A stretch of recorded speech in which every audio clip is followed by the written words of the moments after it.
10ാം ക്ലാസ്സിലെ ബയോളജി ടെക്സ്റ്റിലെ ഒന്നാമത്തെ ചാപ്റ്ററാണ് വായിക്കാൻ പോകുന്നത്. ഇത് 10ാം ക്ലാസ്സിലെ പഴയ ബയോളജി ടെക്സ്റ്റാണ്. ഇപ്പോൾ ഈ വർഷം മുതൽ പുതിയ ടെക്സ്റ്റാണ്. അതിലെ ഫസ്റ്റ് ജെനറ്റിക്സുമായിട്ട് ബന്ധപ്പെട്ട ഭാഗങ്ങളാണ്. ഇതിനകത്ത് നമ്മുടെ ന്യൂറോൺസും മസ്തിഷ്കവും അങ്ങനെയുള്ള കാര്യങ്ങളെക്കുറിച്ചാണ് ഇതിലെ ഫസ്റ്റ് ചാപ്റ്റർ പറയുന്നത്. ഈ വീഡിയോയിൽ ജസ്റ്റ് ഒരു വായനയാണ്. പലപ്പോഴും നമുക്ക് ടെക്സ്റ്റൊന്നും വായിച്ച് തീർക്കാൻ പറ്റില്ല. അപ്പോൾ അതിന് വേണ്ടിയിട്ട് ചെറിയ രീതിയിലൊരു വായന പോലെയാണ്. നിങ്ങൾക്ക് ഹെഡ്സെറ്റ് വെച്ച് കേൾക്കാം ജോലി ചെയ്യുന്നതിൻ്റെ കൂട്ടത്തിൽ ഒക്കെ. ഇതിൽ ഇമ്പോർട്ടൻ്റ് ആയിട്ടുള്ള കാര്യങ്ങൾ മാത്രമാണ് ഇതിനകത്ത് പറയുന്നത്. അപ്പോൾ നമുക്ക് വീഡിയോയിലോട്ട് പോകാം. ആദ്യമായിട്ട് ചാപ്റ്റർ 1 അറിയാനും പ്രതികരിക്കാനും. അപ്പോൾ ഇതിൽ ആദ്യമായിട്ട് പറയുന്നത് ഉദ്ദീപനങ്ങളെക്കുറിച്ചാണ്. എന്താണ് ഉദ്ദീപനം? ഉദ്ദീപനം എന്ന് പറഞ്ഞാൽ ജീവികളിൽ പ്രതികരണങ്ങൾക്ക് കാരണമാകുന്ന പ്രേരണകളെയാണ് ഉദ്ദീപനങ്ങൾ എന്ന് പറയുന്നത്. ഉദ്ദീപനങ്ങളെന്ന് പറഞ്ഞാൽ ജീവികളിൽ പ്രതികരണങ്ങൾക്ക് കാരണമാകുന്ന പ്രേരണകളെയാണ് ഉദ്ദീപനങ്ങളെന്ന് പറയുന്നത്. ഉദ്ദീപനങ്ങളെ സ്വീകരിക്കാൻ വേണ്ടി നമ്മുടെ ശരീരത്തിൽ പലതരം കോശങ്ങളുണ്ട്, ഓർഗൻസ് ഉണ്ട്. ഒന്ന് നാക്കാണ്, പിന്നെ കണ്ണാണ്. ഇതൊക്കെ നമ്മുടെ ഉദ്ദീപനങ്ങളെ സ്വീകരിക്കാൻ, സ്കിന്നുണ്ട്. ഇതെല്ലാം നമ്മുടെ ഉദ്ദീപനങ്ങളെ സ്വീകരിക്കുന്ന സെൻസ് ഓർഗൻസ് എല്ലാം നമ്മുടെ ഉദ്ദീപനങ്ങളെ സ്വീകരിക്കുന്ന ഭാഗങ്ങളാണ്. ഇത് കൂടാതെ നമുക്ക് വിശപ്പ്, ദാഹം എന്നിങ്ങനെയുള്ള ഉദ്ദീപനങ്ങൾ നമ്മുടെ ശരീരത്തിനുള്ളിൽ നിന്ന് തന്നെ ഉണ്ടാകാറുണ്ട്.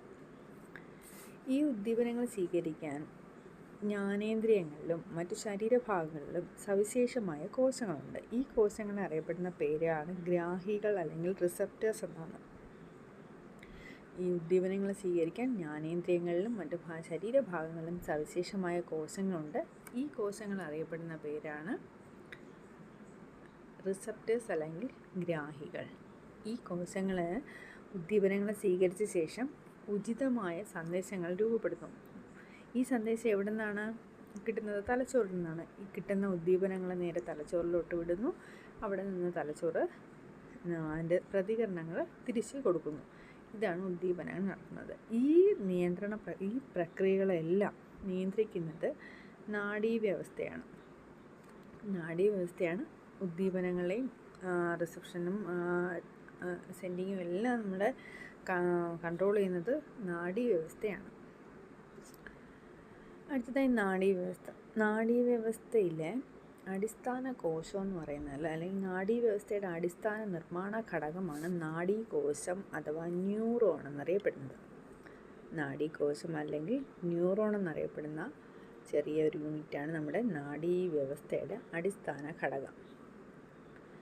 എല്ലാ കോശത്തിനും ന്യൂക്ലിയസും കോശസ്തരവും കോശദ്രവ്യവും എല്ലാം ഉണ്ട്. പക്ഷെ അതുപോലെ തന്നെ നാഡീകോശത്തിനും ഈ പറഞ്ഞ ഭാഗങ്ങളെല്ലാം ഉണ്ട്. ഈ മെയിനായിട്ട് നമ്മൾ കൊച്ചു ക്ലാസ്സിലൊക്കെ പഠിച്ചിട്ടുണ്ടൊരു നാഡീകോശത്തിൻ്റെ പടമാണ് താഴെ കൊടുത്തിരിക്കുന്നത്. ഏകദേശം ഒരു മരം പോലെ ഇരിക്കും, മരം ഉണങ്ങിയ ചില്ല പോലെ. അതിൻ്റെ ഏറ്റവും നടുക്കായിട്ട് കാണപ്പെടുന്നതാണ് ന്യൂക്ലിയസ്. അതിൻ്റെ ചുറ്റും കാണപ്പെടുന്നത് കോശദ്രവ്യത്തിനെ കവർ ചെയ്തിട്ടാണ് ശരീരം. പിന്നെ അതിനൊരു ശാഖകളുണ്ട്, അതിനെ പറയുന്നതാണ് ഡെൻഡ്രൈറ്റും ഡെൻഡ്രോണും. അതിന് താഴോട്ടുള്ള സ്റ്റെം പോലത്തെ ഭാഗമുണ്ട്, അതാണ് ആക്സോണും ആക്സോണൈറ്റും. ഏറ്റവും താഴെയാണ് സിനാപ്റ്റിക് ന്യൂബ്. ഇതാണ് ഒരു ന്യൂറോണിൻ്റെ ഘടന എന്ന് പറയുന്നത്. ഈ ഓരോ ഭാഗത്തിനും എന്തുണ്ട്? ഓരോ ഫങ്ഷൻസ് ഉണ്ട്. ആദ്യമായിട്ട് ഡെൻഡ്രൈറ്റ് എന്ന് പറഞ്ഞാൽ നമ്മൾ പറഞ്ഞു കോശശരീരം കഴിഞ്ഞിട്ട് ഡെൻഡ്രോൺ കാണപ്പെടുന്നു. ഡെൻഡ്രോണിൻ്റെ ഏറ്റവും ചെറിയ ശാഖകൾ ഡെൻഡ്രൈറ്റ് എന്ന് പറയുന്നത്. ഈ ഡെൻഡ്രൈറ്റിൻ്റെ ഫങ്ഷൻ എന്ന് പറഞ്ഞാൽ എന്താണ്? തൊട്ടടുത്ത ന്യൂറോണിൽ നിന്ന് സന്ദേശങ്ങൾ സ്വീകരിക്കുന്ന ഭാഗമാണ് ഈ ഡെൻഡ്രൈറ്റ്. ഡെൻഡ്രോണിൻ്റെ ശാഖകളാണ് ഡെൻഡ്രൈറ്റ്. അതുമാത്രമല്ല, തൊട്ടടുത്ത ന്യൂറോണിൽ നിന്ന് സന്ദേശങ്ങൾ സ്വീകരിക്കുന്ന ഭാഗമാണ് ഡെൻഡ്രൈറ്റ്. സന്ദേശം അടുത്ത ന്യൂറോണിലേക്ക് കൊടുക്കുന്നത് ആരായിരിക്കും? അപ്പോൾ ആക്സോണൈറ്റാണ്. ആക്സോണൈറ്റും ആക്സോണും ഒക്കെയാണ് ശരീരത്തിൽ നിന്ന് ആവേഗങ്ങൾ പുറത്തേക്ക് വിടുന്നത് ആക്സോണാണ്. ഈ ആക്സോണാണ് നേരെ എന്ത് ചെയ്യും? സിനാപ്റ്റിക് നോബിൽ എത്തിക്കുന്നത്. അപ്പോൾ ആക്സോണും ആക്സോണൈറ്റും ചേർന്നിട്ടാണ് ആവേഗങ്ങളിൽ അല്ലെങ്കിൽ ആ ഒരു പ്രതികരണങ്ങളിലെ പ്രതികരണങ്ങളെ പുറത്തേക്ക് വിടുന്നത്. ഓക്കെ, അപ്പം സന്ദേശങ്ങൾ സ്വീകരിക്കുന്നത് ഡെൻഡ്രൈറ്റും ഡെൻഡ്രോണും ചേർന്നിട്ടാണ്. സന്ദേശങ്ങൾ പുറത്തേക്ക് വിടുന്നത് ആക്സോണും ആക്സോണൈറ്റും ചേർന്നിട്ടാണ്. അപ്പോൾ അടുത്ത ഡെൻഡ്രോണാണ്. ഡെൻഡ്രോൺ എന്താണ്? കോശ ശരീരം കഴിഞ്ഞിട്ട് തൊട്ടടുത്ത് കാണപ്പെടുന്ന ഒരു ഭാഗമാണ്, ചെറിയ നീളം കുറഞ്ഞ തന്തുവാണ് ഡെൻഡ്രോൺ എന്ന് പറയുന്നത്. ഡെൻഡ്രോൺ എന്താണ് ചെയ്യുന്നത്? ഡെൻഡ്രൈറ്റിൽ നിന്ന് പുറമേയുള്ള സന്ദേശങ്ങൾ ഡെൻഡ്രൈറ്റിൽ നിന്ന് കോശ ശരീരത്തിലോട്ട് എത്തിക്കുന്നതാണ് ഡെൻഡ്രോണിൻ്റെ ഫങ്ഷൻ. ഓക്കെ, ഇനി ആക്സോൺ എന്ന് ഞാൻ നീളം കൂടി തന്തുവാണ് ആക്സോൺ എന്ന് പറയുന്നത്. കോശ ശരീരത്തിൽ നിന്ന് ആവേഗങ്ങളെ അല്ലെങ്കിൽ സന്ദേശങ്ങളെ നമുക്ക് എന്ത് ചെയ്യുന്നു? പുറത്തേക്ക് വിടുന്നതാണ് നമ്മുടെ ആക്സോൺ. ആക്സോണൈറ്റ് ആണെങ്കിലോ ആക്സോണിൻ്റെ ശാഖകളാണ് ഈ ആക്സോണൈറ്റ് എന്ന് പറയുന്നത്. അത് ചെറിയ ശാഖകളാണ്. ഈ ആക്സോണൈറ്റ് എന്ന് പറഞ്ഞാൽ ആവേഗങ്ങളെ സിനാപ്റ്റിക് നോബിലെത്തിക്കും. ഈ സിനാപ്റ്റിക് നോബ് എന്താണ്? ആക്സോണൈറ്റിൻ്റെ അഗ്രഭാഗമാണ് ഈ സിനാപ്റ്റിക് നോബ് എന്ന് പറഞ്ഞാൽ ഒരു ചെറിയ ബോൾ പോലെ ഇരിക്കുന്ന ഭാഗങ്ങളാണ്. ഇത് ഒരു നാഡീയ പ്രേഷകം സ്രവിക്കുന്നു. അതെന്താണ്? ഈ ഒരു നാഡീയ പ്രേഷകത്തിൽ കൂടെയാണ് ഈ ആവേഗങ്ങൾ തൊട്ടടുത്ത ന്യൂറോണിലെ ഡെൻഡ്രൈറ്റിലോട്ട് പോകുന്നത്.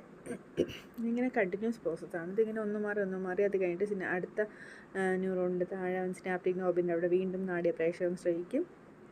അതുവഴിക്ക് ആണ് ആവേഗങ്ങൾ അടുത്ത ന്യൂറോണിലോട്ട് പോകുന്നത്. ഇതാണ് അതിൻ്റെ ഒരു ഫങ്ഷൻ എന്ന് പറയുന്നത്. ഈ ശ്വാൻ കോശം, ഈ ആക്സോണിനെ കവർ ചെയ്യുന്നൊരു ഭാഗമാണ് ശ്വാൻ കോശം. ഈ ശ്വാൻ കോശം മിക്ക ആക്സോണുകളെയും കവർ ചെയ്ത് കാണപ്പെടുന്നതാണ് ശ്വാൻ കോശം എന്നറിയപ്പെടുന്നത്. അത് തൊട്ട് താഴെ കാണുന്നത് മിക്ക ആക്സോണുകളെയും കൊഴുപ്പടങ്ങിയ മൈലിൻ എന്ന സ്ഥലം ആവർത്തിച്ച് വലയം ചെയ്തിരിക്കുന്നു. ഇതാണ് മൈലിൻ ഷീത്ത്. അപ്പോൾ ആക്സോണിനെ കവർ ചെയ്ത് നമുക്ക് കാണാൻ പറ്റും മൈലിൻ ഷീത്ത്. മൈലിൻ ഷീത്ത് എന്താണ്? നമ്മുടെ ആക്സോണുകളെ കവർ ചെയ്ത് കാണാൻ സഹായിക്കുന്നത്. കവർ ചെയ്യുന്നതാണ് എന്താണ്? Myelin sheath.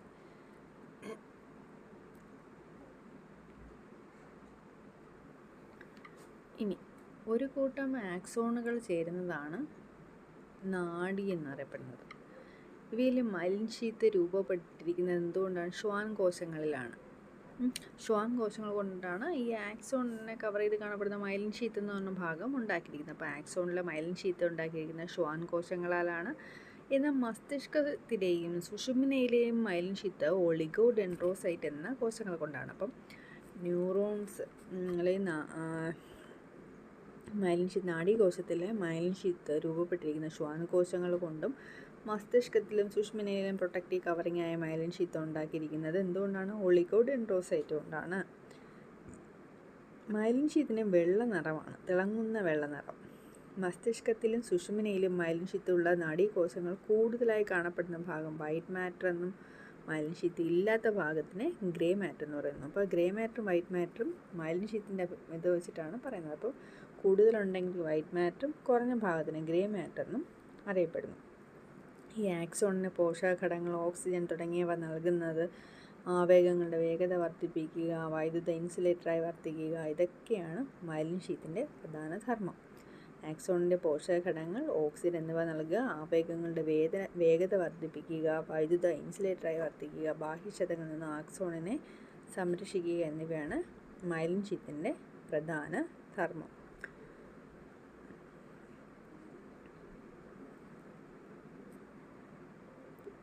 അപ്പോൾ നേരത്തെ പറഞ്ഞു അത് എന്താണ്? മസ്തിഷ്കത്തിലെയും സുഷുമ്നയിലെയും മൈലിൻ ഷീത്ത് ഒളിഗോഡെൻഡ്രോസൈറ്റിലുമാണ്.